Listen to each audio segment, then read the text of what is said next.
what we're looking at, what we're seeing. But like I said, you guys jump in at any time with whatever you want. And kind of going back to your other slide, Jesse, showing the different areas. That stuff, you said you talked to JW over at Global. Some of that fuel they're getting up there in Carteret, New Jersey is coming from us, which is kind of cool. So, right now. Can I jump in there? Yeah. Is it coming from you by ship from Europe, or is it getting railed up somewhere?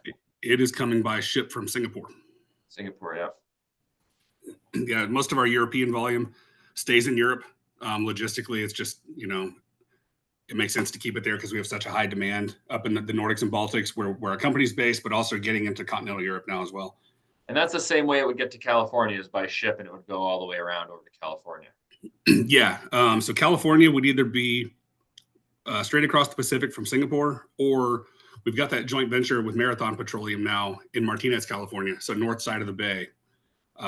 It's not fully operational yet. There's 3 hydrotreaters there. They're not at full capacity right now. We're still in the ramp up phase, but we do have domestic production now as well, which we'll talk about that on the next slide because that changes how things work next year.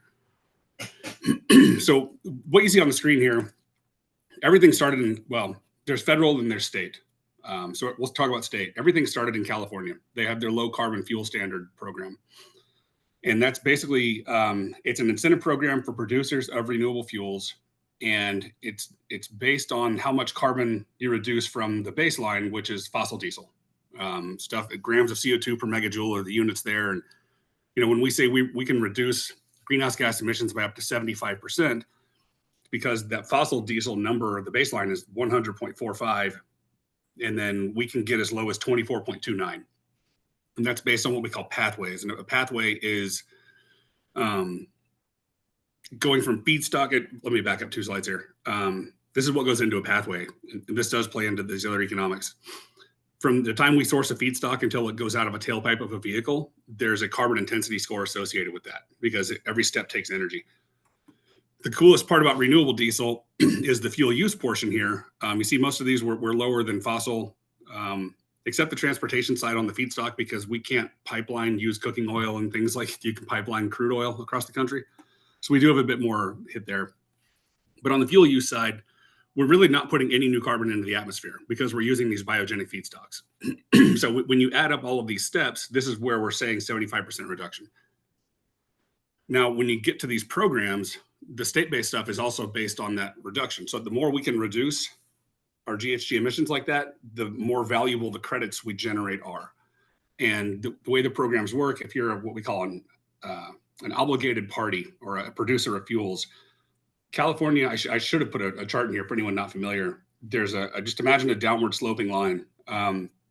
Every year that line is going to slope downward and downward and downward. And that is your company-wide emissions have to be below a certain target. If you're below that target, you're generating credits. If you're above the target, you're negative credits. Then you have to go buy some from someone like NESTE. So there's this whole trading market between the producers of these fossil and renewable fuels that helps incentivize all this. So California started this. And I'm not going to say when things were undersupplied, but when there was less supply in the market, supply and demand dictates that those credit values go up pretty high. And a value of one credit can go up as high as $200 in the California system. Now, with a lot more producers coming online and bringing fuel to California, those credits right now are probably worth $50 to $60. So, we've lost 75% of that credit value. So Oregon was next. They passed their CFP, their Clean Fuels program. Their credits are getting up there in value now. They're starting to attract more fuel, but still not as great as California, depending on time of year. And Washington has their program in place. They're still kind of getting it up and running, though. You don't just flip the switch and immediately have a market at your disposal with a lot of liquidity and stuff. Funny enough, New Mexico got theirs passed last year, likely because you have a producer in New Mexico down there making renewable diesel. And then, Jesse mentioned stuff up in the Northeast. We see that as the next big market. There's a lot of push from Massachusetts, New Jersey, some other states that are starting to make their own programs. And it's kind of, once the first domino falls, a lot of the others will probably follow suit. And they've missed, every year for the past couple of years by maybe one vote. And then they run out of time in their sessions and it gets kicked to next year. But having said that, one of the things that we have to look out for down the road is think about like fuel terminals and storage and everything else. No one's building a ton of new storage tanks out there. So, we wanted to get into that market before the legislation was there so we could go secure the terminal spots, get all of our logistics and operations set up. That way, when the time came, we could be ahead of the game. Yeah, so right now we've got fuel in New Jersey Harbor in Carteret, which is being supplied New Jersey, Massachusetts, New York, I think all the way up to Maine with some customers. And then also down in Georgia, actually, we have some fuel in Savannah down there with Colonial Oil. There's a big marine market. There's a really big port in Savannah. And it just made sense for us to partner up with them because of some other projects. So we can put fuel in any of these places. Now, the reason we're in those states, like I said, is because of these credits. Those are state-based. Now, there's also the federal RFS2 program, the Renewable Fuel Standard. And within there, you can also generate credits. But rather than being based on tons of emissions reduced, fuels are categorized into these buckets. They're called RINs, Renewable Identification Numbers, and there's like D4 RINs and D6 RINs, and it's just kind of a bigger tranche of you reduced your emissions by say 40 to 60%, and then 60 to 80%, and so there's different steps of values. We can trade the RINs also with other producers. So there's a second credit market for us to play in. And all these things help us offset our much higher production cost. Think about the feedstocks we have to use, these fats, oils, greases, used cooking oil, tallow, that sort of thing.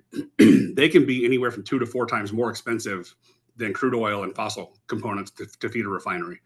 And they don't necessarily track together either. So like Jesse was saying, in California, because of all the credits and programs, we can basically sell at parity with fossil diesel. And we're renewable diesel has its own pricing index now, but for a long time it was based on the fossil pricing indexes out there, indices. But they don't always track the same. So our feedstocks could be through the roof cost-wise, while the index is down and the economics don't look good. But then later in the year they flip, and it's just a behind-the-scenes thing when we really get into pricing here. And then there's one more thing. I'll come back to this in a second. The last thing you probably heard of is called the BTC, the Blender's Tax Credit. It's kind of a holdover from the biodiesel days. To encourage biodiesel production and blending, the rule was written before renewable diesel was really a thing. That for every, say you have a gallon of diesel fuel, if you blend in an amount of biodiesel fuel, you got $1 per gallon credit of the final fuel that went out the door. Now that you could do that because you can't run 100% biodiesel, right? B100 without voiding warranties and other things. So that really wasn't on the table. Now that renewable diesel exists and we don't have to there's no blend limits for us. You can run neat R100. And, companies like NESTE, we don't want to blend in biodiesel, but our entire gallon there is all renewable. We still have to blend technically. We can put in 0.1% fossil diesel and check that box and get that $1 credit. That really helps again with those production costs. Helps us offset all the stuff that we have to do. Now that BTC, that's a big deal. In the past, it's part of the Renewable Fuel Standard, but it's managed by the IRS. It's always dependent on legislation. It's never put in place permanently. It always has a 2 to 3 year window that has to get, I don't know what the word is, revalidated, revoted on, reapproved. In the past, sometimes they won't get to it 1 year when they should have, and then they'll get to it the next year and say, oh, well, here's your retroactive credit value for the last year too, and it gets weird. Well, right now it looks like the BTC is going to expire and change January 1st. And the blender's tax credit, because it's just a matter of taking a renewable fuel and blending it with a fossil, it doesn't care where you made the fuel. So we could bring in all that Singapore fuel or European fuel and still play in that market. Now, as part of the IRA, is that infrastructure? What's the IRA stand for? Infrastructure Reduction. Inflation Reduction Act. There we go. Inflation Reduction Act. Part of that would change the BTC to CFPC, which is Clean Fuel Producers Credit. So instead of a blender's credit, it's a producer's credit. One of the requirements, domestic production. So we're really glad we got ahead of the curve and we have that joint venture in California now, because now we have the ability to produce domestically. We've got Asia, we've got the US now, and we've got Europe. So that will help us. But the thing to note is that CFPC It is not a flat rate $1 per gallon. So one, you have to produce in the US. Two, it will actually start looking closer at your CI scores. So a larger reduction gets you a larger credit, not just a $1 per gallon type thing. And they're even now starting to look at your supply chain. They want to look at human rights. So you have to go back through, verify employment, verify where these feedstocks are coming from. You're getting into a lot more social issues tied to these credits now, rather than just put two liquids together and call it a day. So I'll go back a slide in a minute. That's kind of what this is. Right now, we're operating in the green here. So this first column here, that's blender SAX credit. This SAF BTC, that's for the jet fuel. So don't worry about the two SAF columns yet. Like I said, this ends at the end of this year, most likely. There is a couple legislators out there who have pushed to re-up it for another 2 to 3 years. We're hoping that gets done. Obviously, that does save a lot of headache and trouble for us. It also provides a lot of stability to the credit market that will keep fuel coming into to states it needs to go to. But you see, right now it's $1 a gallon. Now, 2025, it changes to this clean fuel producer credit. There's the carbon intensities you have to look at, and then there's a multiplier, which basically cuts you in half. So even if we did the best we could, we'd only make 50 cents a gallon with the new program coming in. So all this potentially, we don't know the answer yet, could affect pricing to the market for anyone out there having to play by all these new rules. One other thing to kind of make you guys aware of on pricing is, say we have fuel in California, we get to not only generate the federal credits, but we're generating those state credits. The way the rules are written, say the fuel leaves across the border to Nevada, we can't knowingly sell it into Nevada and generate a California credit, right? Because we didn't clean California's air. So we have to, quote, retire that credit, take it off the market.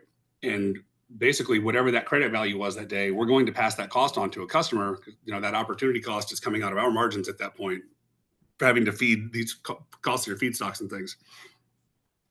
So there's a regional thing too. So, your area just to the east over here, there's going to be a higher cost than on the West Coast just because of that credit value retirement that the producers want to retain.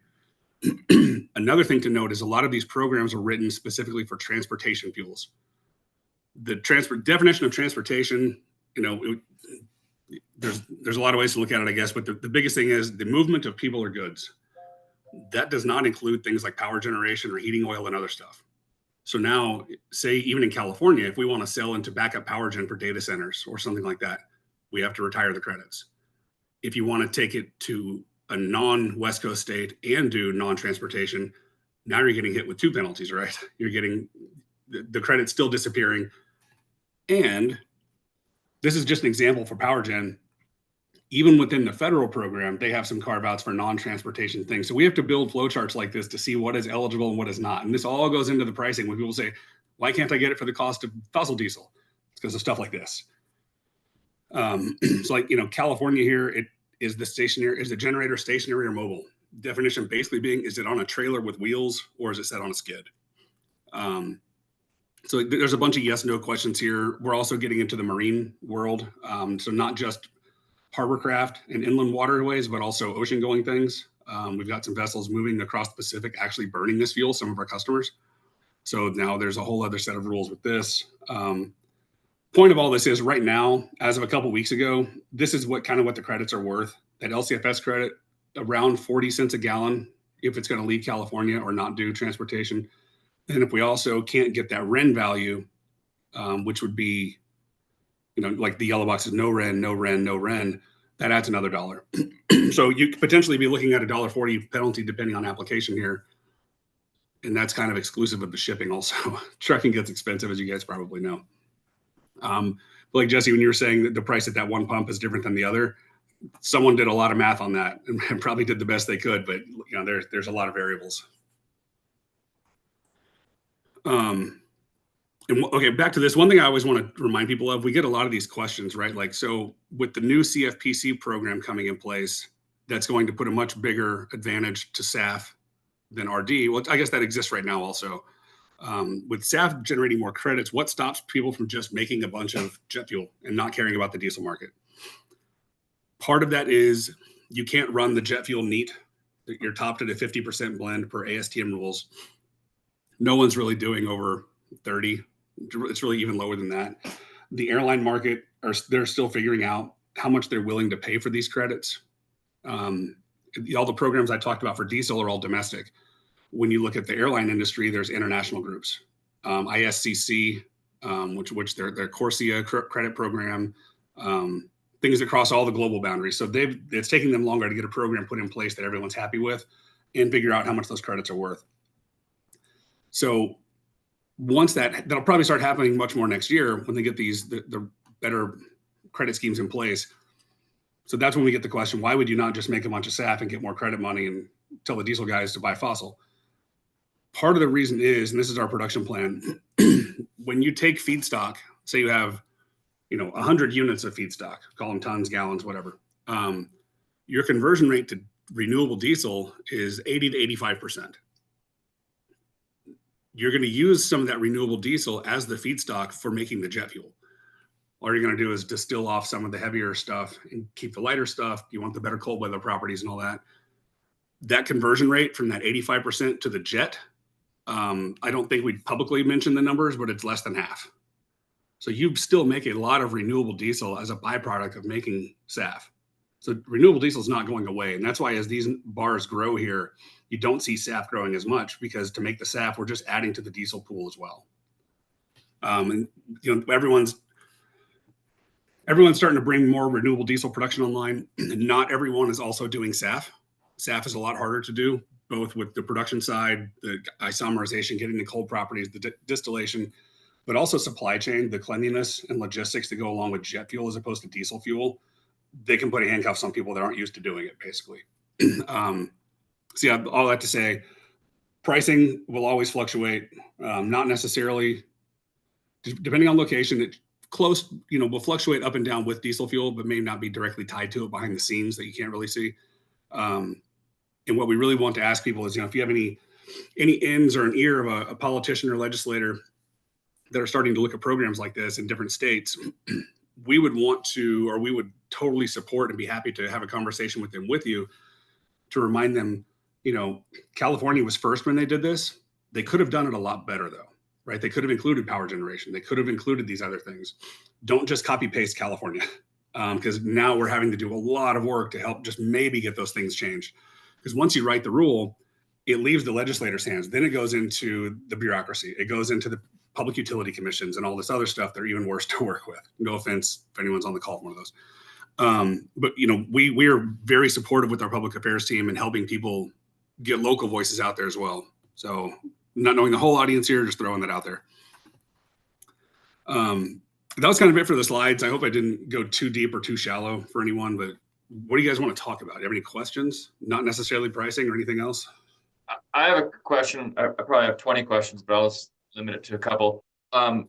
Why does SAF being used, is it limited at 50%? What ASTM, what property limits it to 50%? So it's what the jet fuel spec is D7561 or 7651.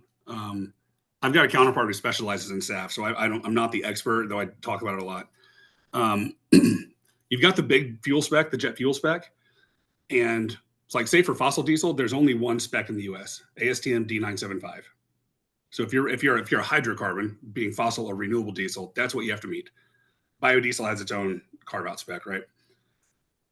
Now, when you look at the SAF, you've got the main spec for fossil, but they have 7 appendices that each one is tied to a different production method for renewable jet fuel.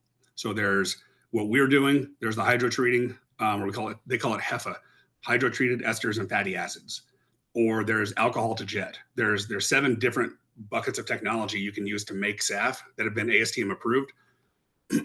Those all take years to get approved because they have to go through all the jet turbine manufacturers, the Rolls-Royce, the GEs of the world.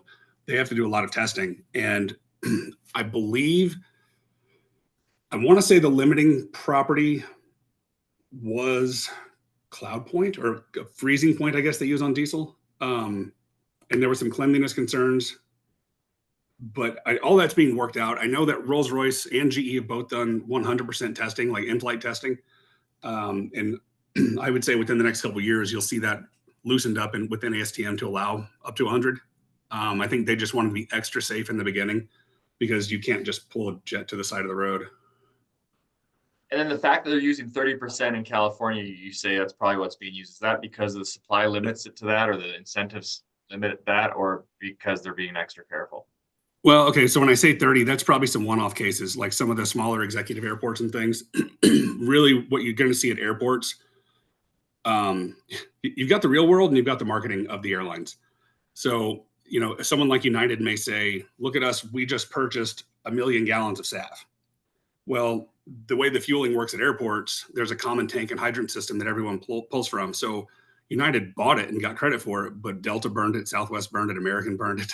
So each plane load, you're probably talking just a couple single digit percentages, if it's even at the airport at that time.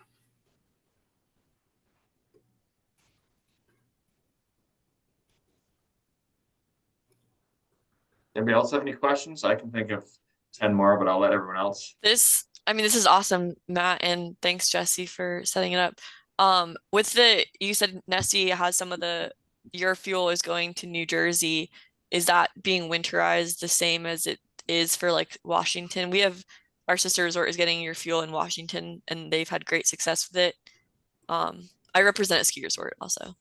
So winter is the primary concern. Just wondering if that New Jersey is the same winter kind of spec fuel that you're getting there. Yeah, right now everything going up to New Jersey is produced in Singapore, which is our better winter product.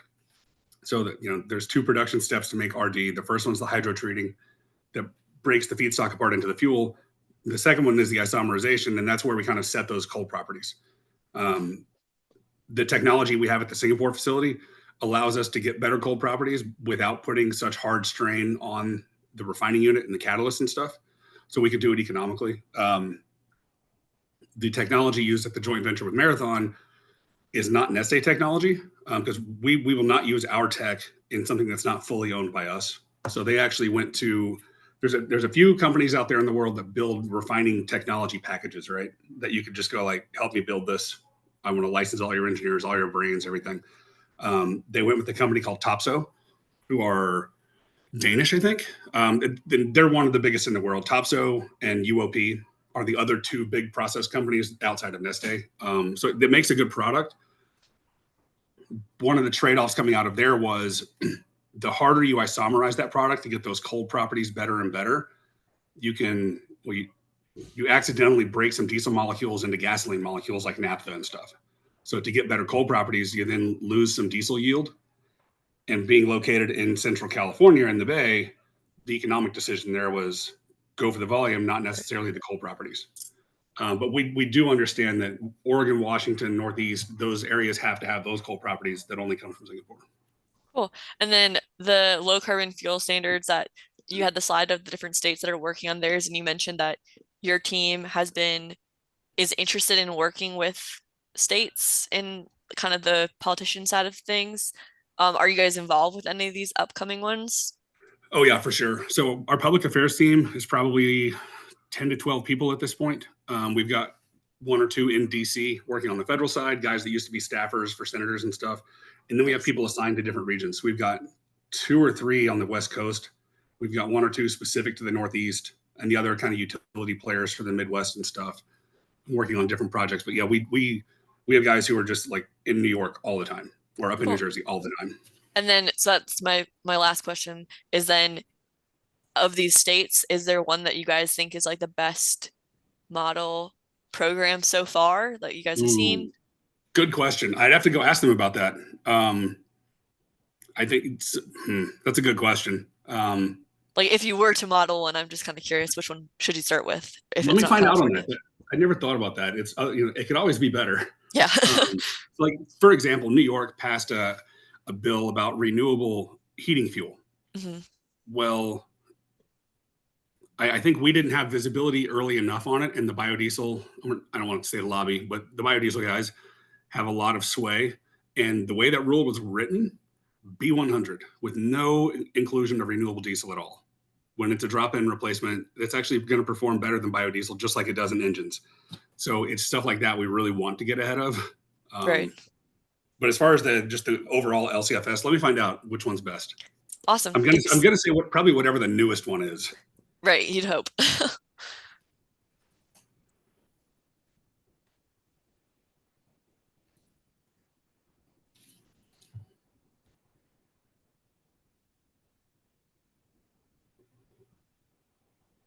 Anyone else? Like I said, I've got a ton of other slides and information if you guys just want to dive into anything else, or I can pass it back to Jesse.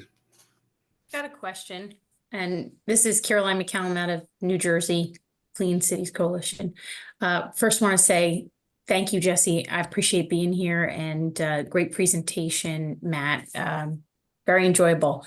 I'm curious, and I think that we talked a little bit about it last week, but in your purview, Matt, when you think about renewable diesel and emissions, I feel like there's a lot of talk about the carbon reductions on the life cycle side of the equation, but there seems to be some gray area around the emission reduction from particulate matter, VOCs, and the like. And I'm curious if you can share your perspective on that. Yeah, I'm going to stop presenting and share something else 1 second. And this is just an FYI thing. I'll give you some background info. I think I shared the thing, Matt, you and I were talking about how in Germany, they did the study with the 4 different engines, and 3 of the 4 showed reductions in, so yeah, but there are numerous studies. So basically what you're asking about is what everyone would in the industry call it an emissions factor. So you're right. You've got the global emissions side, and then you've got the local tailpipe side, and things like renewable natural gas or hydrogen, those sort of things. There's been a lot of research done on those specific tailpipe emissions in different applications, and you can use some kind of lookup values generated by some of the national labs and other stuff. No one has gone through the work really to do that for renewable diesel. I think partly because it is so fungible with fossil. So like part of this gets back into, trying to claim credits and things like that in the vehicle. If you're going to convert diesel over to natural gas, there's a hardware change, right? You can't just go back and forth day to day. I'd say the one downside of renewable diesel is the fungibility, because you can say, I'm running renewable diesel today, here's my receipt. And then next week you just go back to fossil and whatever. So because of that, typically people will say, just use the fossil diesel values for tailpipe emissions. Now we know that's not the best thing to do, because we can see, especially in older, so there's a thing called NTDE, new technology diesel engines. That's going to be like 2010 and newer, where you're looking at diesel particulate filters plus the DEF, the SCR systems with the urea injection. Those are so clean that say, looking at NOx emissions, you're not going to really see a reduction at the tailpipe level. If you didn't have that system in place, we can pull up a dozen studies that show renewable diesel reduce that, 10 to 15%. Same thing for particulate matter, from 1996 until now, that limit has been cut something like 98%. So everyone's already pretty close to zero already. And that's another reason no one's gone through to do that extra work for a kind of certified emissions value or emissions factor. We've been getting a lot more questions about it though. So we've started talking to some of the labs, but also like this is some information from Southwest Research Institute, looking at what's out there right now and how we could maybe combine some of this information into something usable that's not like you see that table right there, like no one knows what to do with that. And then you have to look at what's the application, what are the duty cycles, stationary versus light duty car versus heavy duty truck. It's a labor intensive thing. And like I said, whoever wants to do it and pay for it, everyone else who's producing and competing against them is going to ride their coattails. And that's another thing. People just like, I don't want to write that couple $100,000 check to help out my competitors. So we know it's needed. It's just a matter of getting everyone on the same page to try to get something done. Like that was a really long answer to say we don't have anything right now other than individual studies. Got it. So in individual studies, because they're individual, and like Jesse said, different vehicles are offering different outputs. Yeah. Is there no kind of like general point of like consensus on whether or not there are things like particulate matter reductions? What I think I heard you say is when you look at NOx with all of the already existing equipment on a diesel engine, there's no noticeable difference on what you're putting into the engine, whether it's diesel or renewable diesel. Is that correct? Pretty much, yeah. I'm looking for one more visual for you here that'll help. But yes. But would that be the same with some of the other emissions, like particular particulate matter? Yeah, particulate matter and NOx are both going to be pretty much as low as you're going to get. You're not going to see a difference with the fuel, I guess. Some things like HC, which is unburned hydrocarbons, which is different than PM, will be lower. Carbon monoxide will be lower. Technically, we have seen actual carbon reductions at the tailpipe. So not, CO and stuff, but actual carbon, because the hydrogen carbon ratio is different in renewable diesel and there's physically less going out of the tailpipe. But those are all, like I said, individual studies. And I hate that I have to answer that like that. But that's the best we can do right now. Well, also with petroleum diesel, there's all kinds of impurities. There are metals in it, and there are all those things that don't exist in renewables. So True. Nobody measures how much molybdenum is coming out of the tailpipe, but there are those probably cancer-causing heavy That's metals true. and things that don't. And we also look at aromatics, right? So Jesse, back on your slide with all the molecules, what screen do you guys see I'm showing right now? The 3-bar graphs, sort of, yeah. Do you see the colors? Okay. Yep. Okay, see, I'll come back to the aromatics in a second. This is how emissions have been changed over the years. So NOx on the y-axis here, particulate matter on the x. Over time, these boxes have been shrunk and shrunk by more legislation. So now, since we're down in this green box, that's what I'm saying, like an incremental gain inside of here is not really anything to write home about, because the system is already doing so well on the vehicle, no matter what fuel is in it.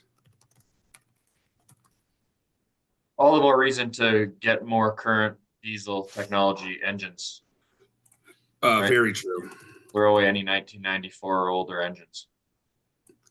Yeah. And, states like California are starting to legislate that you can't register that stuff anymore. They have a rolling registration cutoff, basically saying, I think right now it's like 2012 or something like that. Like starting next year, you won't be able to register that truck. And the next year you can't register. Whether that'll hold up over time to lawsuits and things, I don't know, but they're trying their best. I remember I had a 96 Ford F-250 diesel, and I think the 96, it blew smoke like crazy. And then the 97 was over 1,000 times fewer emissions, particulate matter. And that graph kind of just shows that. Yeah. And the cool thing about that truck is because it's under that GVW limit, you can keep that thing forever. I've gotten rid of it. It was way too loud and smoky.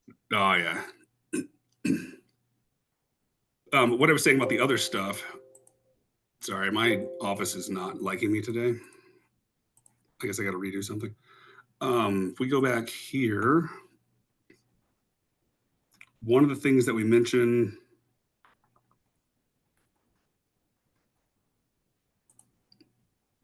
here's some emissions information. So aromatics on Jesse's slide, some of those straight chain molecules, those are paraffins. Those are really good, nice and clean and stable. Some of the shapes were ring shaped though, like hexagon rings and things. Those are aromatics. So on the front side, when you're fueling equipment, that's what you're going to smell. So renewable diesel is not really going to smell when you're fueling operating or your fueling operations are happening. But also on the tailpipe side, aromatics contain a lot of energy, but they don't really like to combust that well. They kind of want to stay together, which means they're going to get partially combusted or just go out of the tailpipe. And aromatics in diesel exhaust are what's considered the carcinogenic component. So the National Biodiesel Board has done some good work with American Lung Association and a university showing that biofuels that are aromatic free can have health benefits. And they tried to put some values on it about how many lives could be saved over a number of years. And I think I'm not going to hang my hat on those numbers because it's how are you really calculating that? But the baseline theory there is that if you're not putting the carcinogenic component in the fuel, it can't come out of the exhaust, which means you can't breathe it in. So yeah, there's some less tangible things that people don't think about on the emissions side. Thank you. Appreciate it.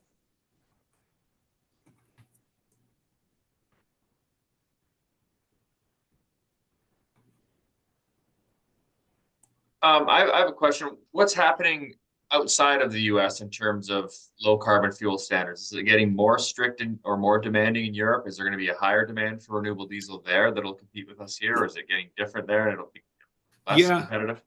So one of the big differences is the US is what we call a voluntary market. You don't have to go buy renewable diesel, right? But if your fleet wants to be green and clean, you can totally go buy renewable diesel. In Europe, there's a lot of mandated markets where the government says of the nationwide fuel pool, X% must be renewable content. So you're getting it whether you like it or not because the producers are bound by law. Over there a couple of years ago, Sweden for a while was trying to get to a 30% mandate. And then because of economic conditions and gas prices going higher and other stuff like that, they realized they were going to lose voters, and they actually went the opposite direction down to like a 6% mandate instead of going up. So the mandated places are a bit weird, but we're seeing more and more countries get on board. France and Germany just allowed HVO or R100 as of a couple months ago. So that's a brand new market for us that we couldn't really play in before. France is doing similar stuff. Brazil right now, actually, Brazil is a big biodiesel country. They've got a lot of ethanol, a lot of sugar-based things down there. But there's a big demand for renewable diesel down there because there's no blend limit like there is with biodiesel. So we're actually working with them. One of my colleagues speaks Portuguese, which helps a lot.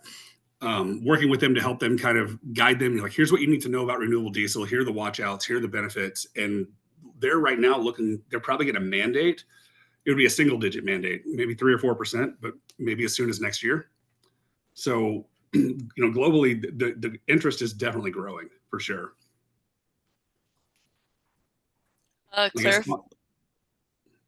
Sorry, say that again. Oh, I was just going to ask a clarifying question, which you kind of alluded to. The R100 in other countries is because they don't have that blended credit that we are calling. So R99 here, because you're blending it with just a very little bit to get that credit. Is that why it's R99 versus R100? Yeah. Yeah. And then if the blender's tax credit goes away January 1st, you'll hear R100 here in the US. Cool. We want to differentiate, just to be honest about it. Yeah. But really, it's probably R99.9. For us, it's 0.75 because IRS requires 0.1%, and we just want a little margin of error there. Because when you start blending in, 7 barrels into 7,000 barrels type stuff, you have to get it right. And one thing to kind of touch on the last question about growth around the world, people always ask, how are you going to feed these refineries if everyone starts mandating this stuff? So right now, we're only playing in this renewable fats and oils feedstock market. So again, the tallows, used cooking oils, that sort of stuff. We spend a lot of money on technology, R&D, research, that sort of stuff. These are all the things we're looking at into the future. And actually, lignocellulosic stuff, which forestry waste and things, that's very promising. I don't have insider knowledge on this. I wouldn't be surprised if we had something out there by the end of the decade. And it's going to make the same D975 compliant fuel as we're making now, just with a little different process on the chemistry side and on the refining side. Novel vegetable oils, those are going to happen very quickly also. So that's going to be, Neste as a company, we don't want to have the food versus fuel argument. We want to do waste and residues. But these novel vegetable oils, that would be like a winter cover crop, like camelina or something else that you're not going to eat. But it's good for the ground. You're doing some carbon sequestration out of the atmosphere, putting it into the dirt in the winter when you're not growing crops. So, like I said, our CI score that I mentioned for used cooking oil procured from Southeast Asia, refined at our Singapore refinery and brought to California, that score was 24.29. Some of these novel vegetable oils, we could possibly get down into single digit CI scores, which is really cool. We've got a whole team in the US working on that now. Long story short, when you start stacking all these other technologies on top of each other, you get something like this. So those fats and oils, that's just that bottom sliver on the bottom there. So we've identified like the lignocellulosic feedstock pool is 10 times what we're seeing right now on the fats and oils. So as long as the legislation is going to be there and we can afford to build more refineries and do the research to get the technology ready, we'll probably follow a roadmap like this, which kind of gets back into this growth plan also when you look at RD and SAF. Yeah, and in Montana, we're one of the biggest camelina areas that has a great climate for it. We have a colder climate, and I've seen the maps of where it could grow successfully in Montana. So Calumet up here is, I think, banking on that might be an option for them as a feedstock. And I've heard of it for years, but that's primarily where it will be grown to. Yeah, there's a lot of stuff going on with that. That one, it's a little slow because you've got to get the farmers involved. You've got to, get the land set up for it. You can't just all of a sudden plant camelina in 6 weeks because it's winter, right? It's going to take a couple years, but that's moving very quickly also. And the cool thing about that is like the lignocellulose stuff, because we want the cellulose, not the oils. That would be more of like a pyrolysis into Fischer-Tropsch or something. It's a different technology. The camelina and those things, those oils drop straight into our existing refineries. So that way we're opening up a new feedstock stream into the facilities we've already spent billions of dollars on without having to build something new.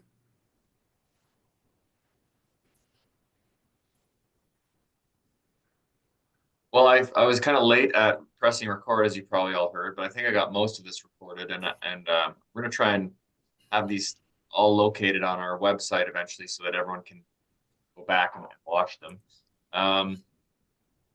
But are there any other questions or suggestions or things you might want to learn next month when we have one of these meetings? We'll be getting into winter, so there'll be those concerns to think about again, but any other feedback or input?